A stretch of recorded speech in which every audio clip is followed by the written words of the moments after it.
Hello guys, today we will start our new series of tutorials called HTML5. So this is the introductory part. First question which arises in our mind is what is HTML5? So HTML5 will be the new standard for HTML. The previous version of HTML came in 1999.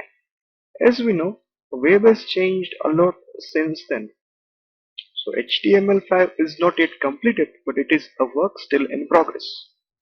However, the major browsers support many of the new HTML5 elements and APIs.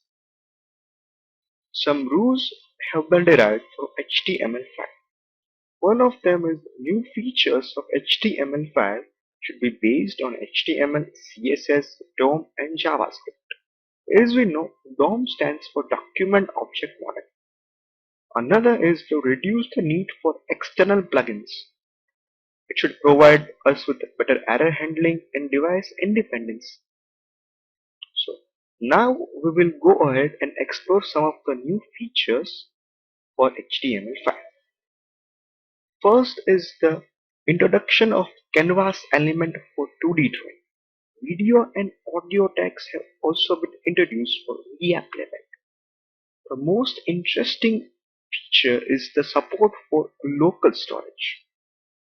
There are also new form controls like calendar, date time, email URL, search, etc. One should note that calendar control has been provided in scripting languages like ASP.NET, but it was lacking in plain HTML. So it is an exciting new feature.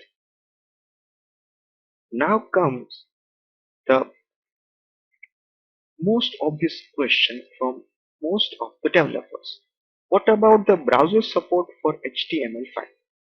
Let me state that HTML5 is not yet an official standard and no browsers have full HTML5 support. But one should keep in mind that all the major browsers continue to add new HTML5 features to their latest versions. I hope you enjoyed the tutorial and looking forward to the second one. Thank you.